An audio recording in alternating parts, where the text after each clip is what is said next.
Good morning, Lake Nona, Orlando. This is Alan Maycumber again, and we're continuing our series, Lake Nona Voice. And what we like to do is get a lot of people in here that have different careers, kind of explain what they do in their career, what it's all about.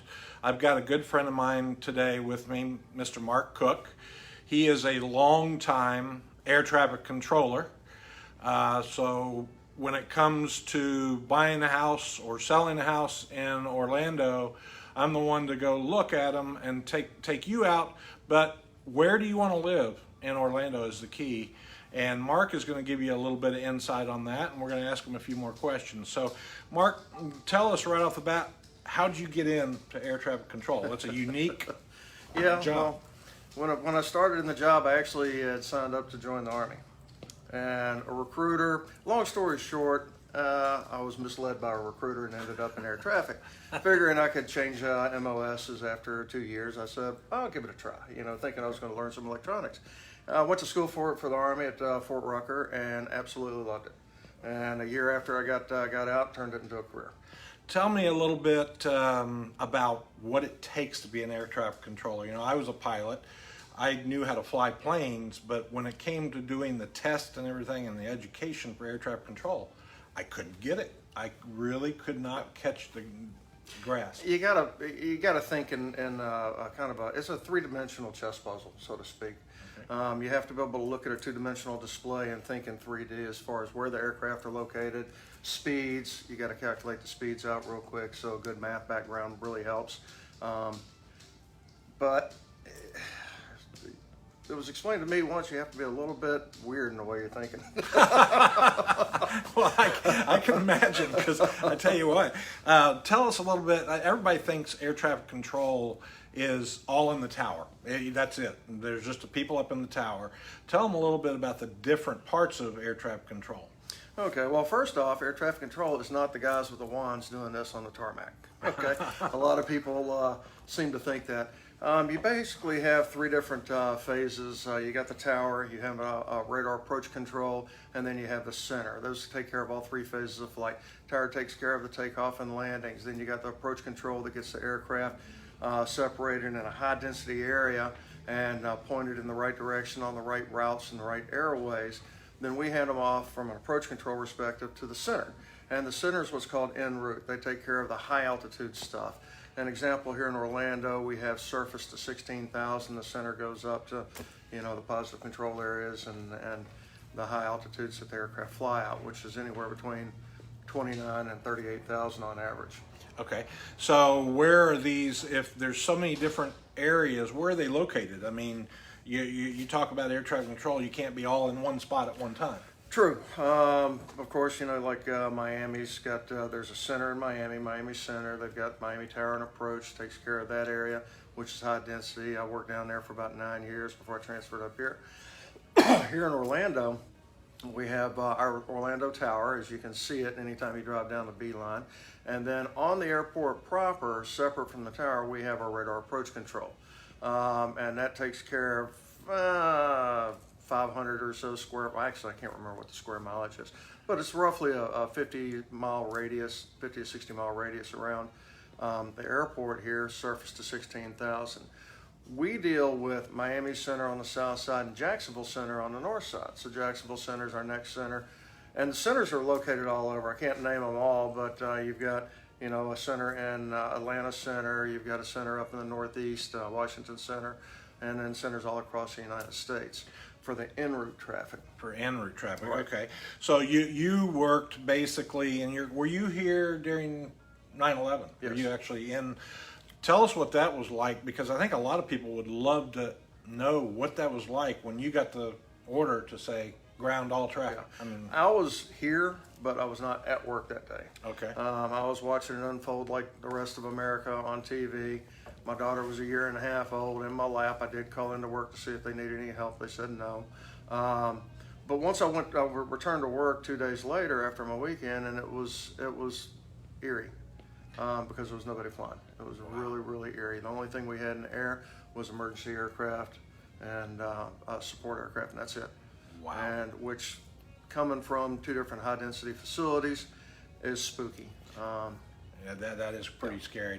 Now I'm going to break in a little bit and let you know we're going to go in and finish this interview with Mark. But remember, my name's Alan Maycumber with Premier Sotheby's. You can reach me at alan.maycumber@premiersotheby'srealty.com. You can also subscribe to my YouTube channel. I do interviews of different folks every week, interesting interviews that you can watch if you'd like. But now I'm going to get in with Mark a little bit more in terms of where we live. I know you live here, I live here. What would you say are the best places to live to avoid the most air traffic? Because you remember, you've got Laureate Park, you got North Lake Park, you got Isle of Pine, you got all these. So what would your feeling be? My personal feelings, east or west of the airport. This airport's situated on north-south. So if you live on the north side of the airport or the south side of the airport, guess what? You're going to hear airplanes. There's nothing we can do to stop them. We do have informal noise abatement procedures to try to keep aircraft in certain areas to reduce the impact of the noise. But due east and due west of the airport are your best spots. So this area of Lake Nona is actually a pretty good spot. The further south you get down Lake Nona, you're going to pick up a little airplane noise, but I know I haven't had any problems. Well, I live in North weather. Lake Park at Lake Nona, and I rarely hear them because when they take off, they're going south or north, and then they go off to the west and east. So they almost go around it. But I am a member of the not air traffic, but the noise abatement committee for GOA, and we hear a lot of interesting stories of people calling in and complaining all the time that aircraft was too low, or it was not on the right course. So we get to go over it. I think there are ways for people to get across their point. I don't think that, and what I want to let people know that, if you have a complaint, get a hold of GOA. There's a complaint page. Let them know, because there could be a possible solution to your problem. But one thing you have to know is you got to speak out to be heard. Because Mark, you live in Isle of Pines. Do you get a lot of the east-west traffic at all? You don't? No. Okay. The only traffic I ever see is when weather's affected. Okay. Weather affects the flight path, and yes, I've seen airplanes low altitude right over my house, but that's very rarely, and that's only because of weather. So thunderstorms create, and I've had that happen myself. Now, I did have one time where they took off a military jet and flew right over my house and did a big loop around, and I was like, that was loud. That was very loud. But other than that, in terms of his career, I want to let you guys know this is a career that might be really good for your kids to get into if they're good in math. Can you tell us a little bit about the pay scales and your timing, how much you work and what you don't work? Well, the downside to air traffic, just like many other jobs out there, is 24/7.